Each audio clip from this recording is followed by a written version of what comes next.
Youth level sports are declining in the USA. There's Pacers game 6, and for some reason, I'm thinking about the decline in youth sports in the USA. And this report I made for Lebron that had this section that talked about it. So, what's the implications and the impact of that? Let's get into it.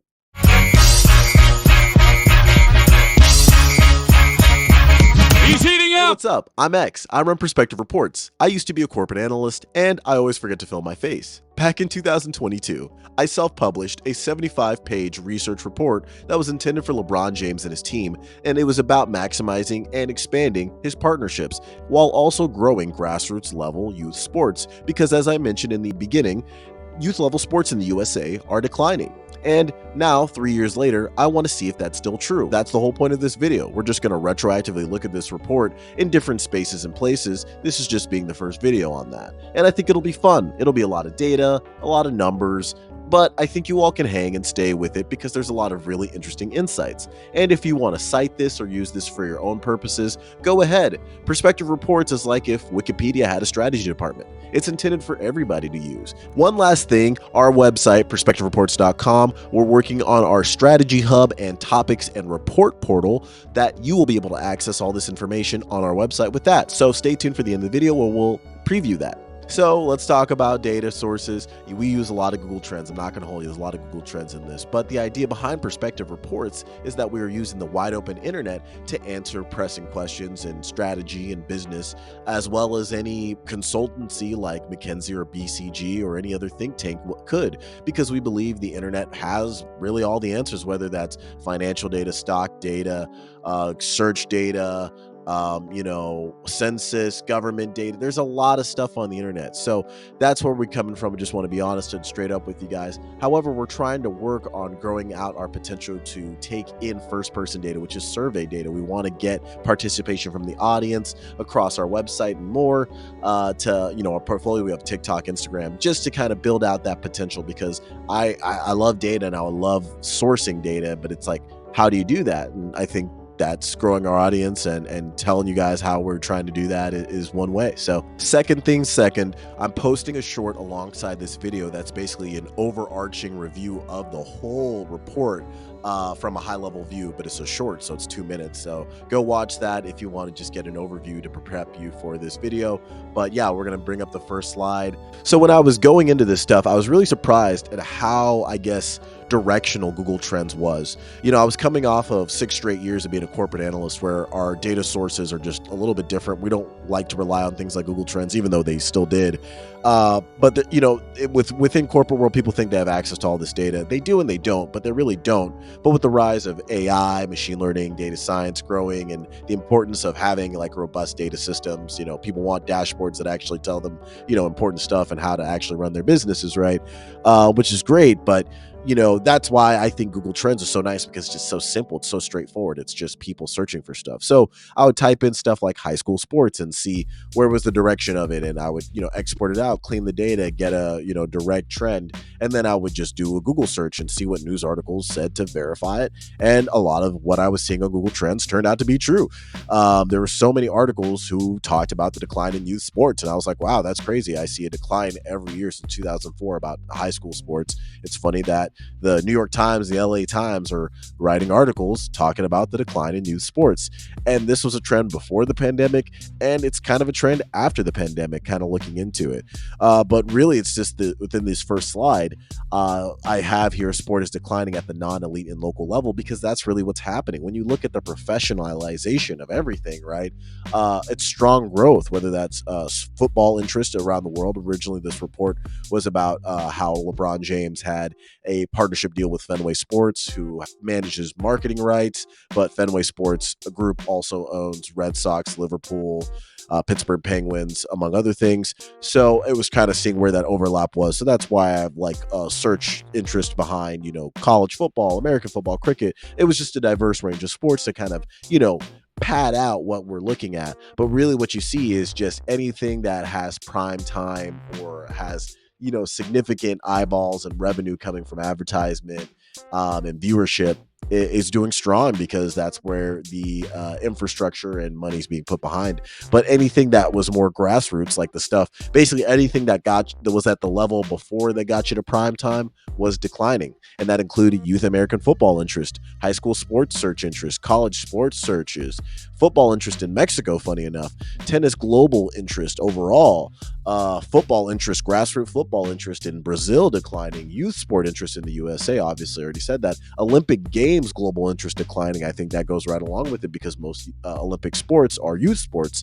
And then NCAA search interest, which obviously college level sports, is just overall declining. And now we're going to focus in on the second slide for the sports of basketball and football. Soccer, I should say, football.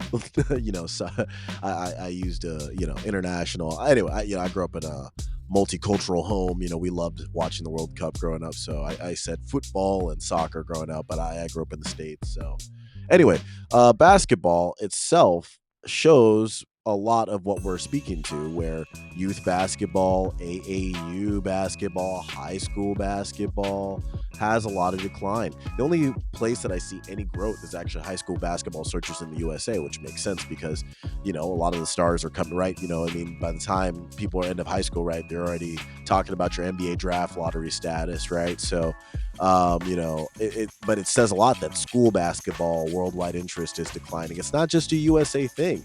And that's kind of like my point, is that it's a little sad to see. And then when you look on the flip side with soccer, strong growth overall because soccer is the most popular sport in the world. So you expect everything to be growing double digits, crazy numbers. But in fact, things like Brazil football search interest and Indonesia's football search interest, which, fun fact, Brazil is the number one. Well, actually, England probably is the number one search interest for soccer worldwide, funny enough. But Brazil's number two, but Indonesia is like 4 or 5. So Indonesia and Brazil declining is not good for global soccer because both those countries have over 200 million people, so you want those people watching. But I really wanted to talk about, like, what is the pool of youths, right? What are we talking about? Let's put a hard number. How many young Americans are out there? And I pulled up a data stat. Again, this is all from 2022, so 3 years ago, right? Persons under the age of 5 make up 5.7% of the US population. People under 18 years old in 2022 made up 22% of the US population. And if you're going to put a number to it, from under 5 years old to the ages of 15 to 19 in the USA, basically each one of those blocks, right? Under 5, 5 to 9, 10 to 14, 15 to 19, all of them have 20 million cohorts, so 20 million individuals. So basically, there's 80 million young people in this country, or at least there were in 2022, 3 years from now, right? So I guess some of those 15 to 19 are considered adults now, but still, that's a lot of kids, man. There's still a lot of kids. So clearly, it's not a numbers game. It's not like we're losing kids. It's not like the youth sport is declining because, there's not enough kids being born. While some people are fearful about a population shift or demographic shift in that way, we're still, there's enough youth to replace the athlete, you know what I mean? To be, producing more athletes. That's not the issue yet. However, there are demographic shifts, right? Cultural shifts because of diversification. I mean, that's one of the key points, that big cities grew, they became more diverse, but especially among the youth, right? Because the people being born now, I think we're at 50% are non-white in the USA at this point, or the birth. So any baby being born in the USA, half of them are white, half of them are non-white. And while that trend will maybe, change certain sports, like maybe you'll see things like cricket become more popular, or rugby, or, soccer, we've already seen, right, become more popular. Overall, it has not yet fundamentally changed the landscape, but the indicators of that change are starting to be seen.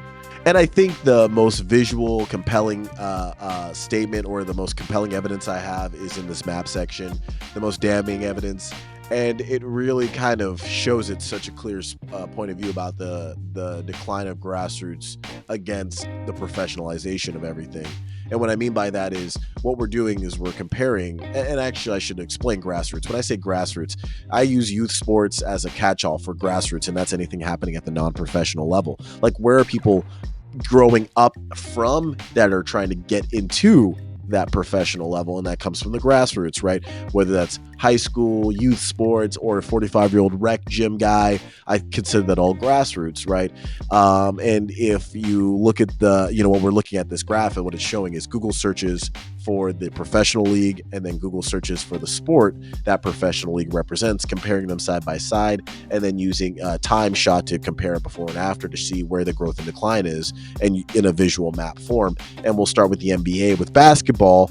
The only state that was searching the NBA more than the sport of basketball was California in 2004. Fast forward to 2014, 12, 13 more states are searching for the NBA more than they're searching for the sport of basketball. And it repeats for the NFL and American football. 2004, most states are still searching for American football.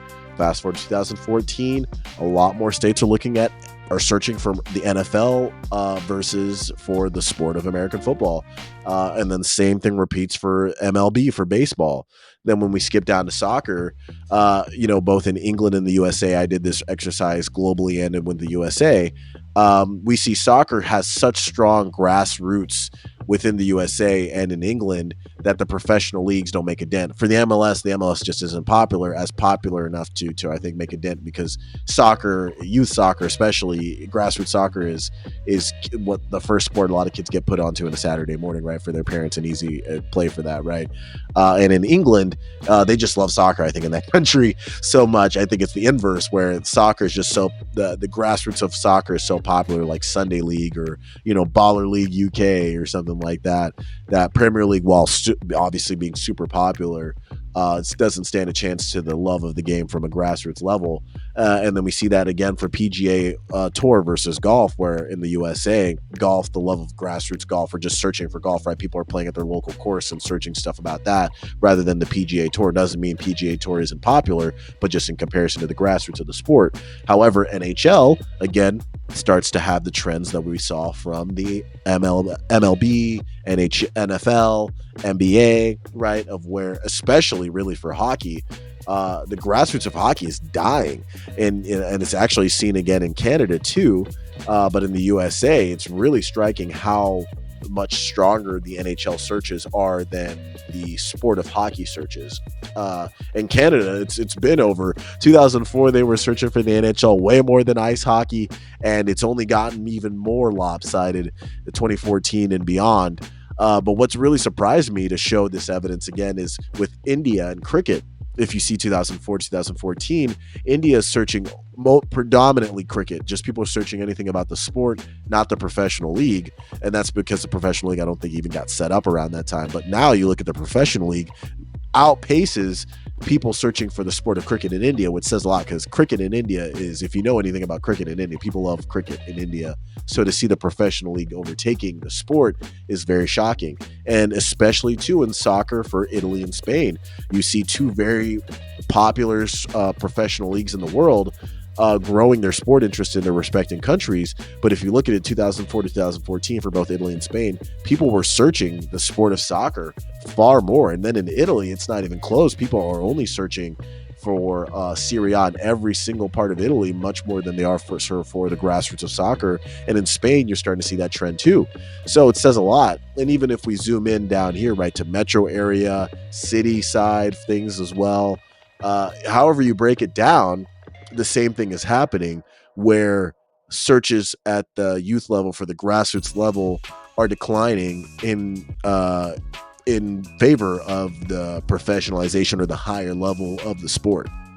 Conclusion time. Thanks for watching, y'all. This is the first video in the Sports from Business Perspective series, so look out for that. This is also the first video breaking down this Lebron report, or second video, I guess I should say. The short was the first video. This is the second video, but we're going to continue breaking down this Lebron report as part of the Sports from a Business Perspective series. But this has just been more off the cuff, loose, a little fun. Just kind of taking it easy, bring people in, and we're going to just, keep diving into it, and, maybe it'll a little get more complicated, but I think it's still going to be based off of something people can understand, the tangible visuals and, easy data points. So, there wasn't too much math this time around. I think a couple other miscellaneous slides that I had to do with this video. There was one speaking to the growth and decline of YouTube searches for different sports. which is very interesting. A lot of good little data points there. And then also another fun one was art of drawing. I have this graph that I was doing my research, for this report, 2-3 years ago, where I put how drawing is more popular than hockey and volleyball as a sport overall. The Google searches for drawing outpaces Google searches for hockey and volleyball. Speaks more to that grassroots decline in those sports. But it's catching up to baseball and actually has a faster growth rate than baseball. So pretty crazy to see, and it actually still holds true today. If anything, I think it might have actually caught up to baseball by now. Anyway, now we're going to go to the strategy section. Going to do this off the top of my dome. We're going to break it down to 3 different points, being events, infrastructure, and technology. So number one, events. I just think when it comes to youth sports and grassroots sports, there used to be rules, right? For the NFL, couldn't play games in the same day or, within a certain distance of high school sports or a college game, and vice versa for college games couldn't be around high school games. But, now college games are every day of the week. NFL games on Thursdays and Mondays and Sundays, and high school games are nationally televised. So I think make an event, like create an event that, props up a local community to, have pride in what's happening, but also ladders up into their interest in the higher professional levels. And I think it's by having a sport week, you know what I mean? Or, why can't you package a high school to college to professional game in an area? Let's take Dallas, for instance, and create a true event from it. Maybe you don't have to do that every week, but you can do it, at the beginning. You can do it in the middle. You can do that, 3-4 weeks out of the season as a test, So I definitely think making an event, creating some sort of experience, from start to finish, in a week, from a Friday, Saturday, Sunday, where it's all in on football and you're getting different experience and perspectives from different levels. And, you're actually getting the real time visual of how each one of the levels reflect and affect and grow off each other. And that leads into infrastructure, where I think that also needs a lot of investment, and that represents the biggest business opportunity, because think about the places and spaces where grassroots is played, a lot of outdoors, a lot of shared spaces that aren't dedicated purely for the sport. And that's where I think, stuff like having courts just for basketball, like imagine a pure basketball gym, in the sense that there's multiple courts, all for that experience of centering itself around basketball. And what other sports play on courts like volleyball? So you can even group, different sports within that. My comp for this is there's a lot of these indoor baseball places that have these hitting lanes and pitching lanes, indoor gymnastics, right? All these places dedicated for the sport to improve for local athletes. I think you need to replicate that for these sports like basketball. It's harder to do with hockey, but volleyball can definitely get on the board with this. There's a lot of potential there. And then last is technology. I think the youth of today, they embrace technology. They don't know anything else, right? iPad generation and YouTube and smartphones, right? Things that weren't widely available in 2004, and so I think that needs to be integrated in the sport. I think whatever way you can integrate it in a fun, impactful, but not eroding way is important, because it can't just be analog and purist forever, just like how college athletes are getting paid now, right? The future is here. How do you integrate it? How do you make it so people can jump into it and say, oh, wow, this is fun. This is a headline, but also makes it easier for me to jump into it. Just like sports betting kind of did, was a quick one. But I think the integrating technology in the way that I'm speaking to actually supersede what sports betting can do, because it's actually making the sport itself better, not just participating in the pageantry of the sport, but actually making the playing of the sport better using technology. So that's all for the first video. Thanks, guys. Peace.